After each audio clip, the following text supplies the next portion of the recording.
eskwelahan sa elementary. Ayan. Okay. Maon yan ang elementary school. Anito elementary school.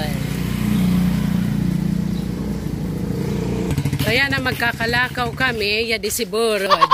Hindi kami nguna magkakalalag.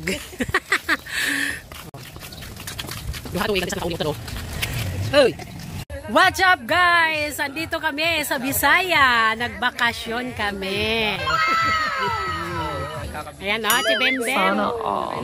Hello everyone. Come on, dali.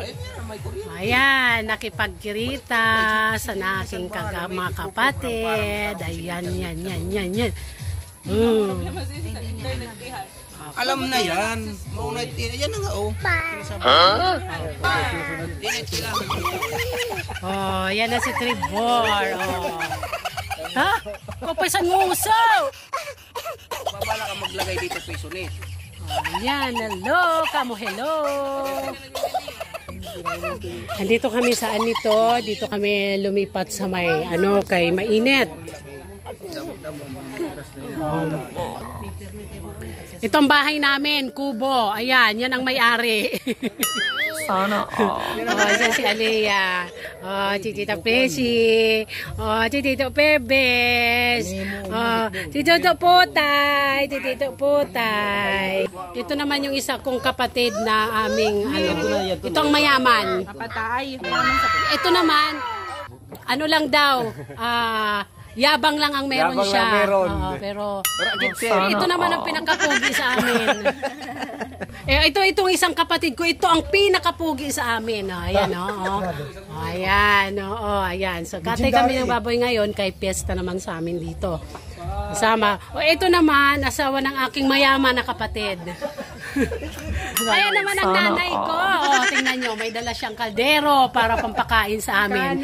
Mula noon hanggang ngayon, pinapakain niya kami ng aming mahal na mudra. Ayan, meron kaming, ano ba tawag dito? Kugita. Ayan, kugita. Pag lalabog namin, lalagyan siya ng gata. Yudong. Tapos, yun ang uulamin namin mamaya. No. So, ayan. After 2 years, nagkita-kita din kami. Ayan. 2 years bago kami nagkita-kita ulit. Nung kasal niya, umuwi kami. Ngayon, 2 taon na yung nakaraan. Pag alis namin, hindi pa buntis ngayon, nakadalawa na, nanganganak na naman siya. Sa 2 taon, 2 din. Wala kaming plato, kaya ang plato namin, ayan. Ulam namin tuyo. Diba?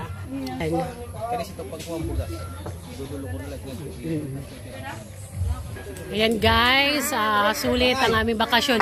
Bukas pupunta kami sa dagat. Ayan, magvi-video ako ng aming mga puntahan dito sa Barangay Aniton, Samar. Ayun, ang sarap mamuhay dito. Napakasimple lang. Napakasimple pero ang sarap. Tahimik. Para kang may peace of mind. Walang internet. Sorry, walang internet kaya hindi ko talaga masagot yung inyong mga messages. Kaya magkita-kita na lang po tayo ulit sa pagbalik ko next week. Ayan. So, yan lang guys. Follow po kayo sa aking Facebook account. And then marami pa akong ipopost na videos. Pupuntahan namin lahat ng mga pasyalan dito sa amin sa Anito. Ayan. Ayun. Thank you for watching. Bye-bye.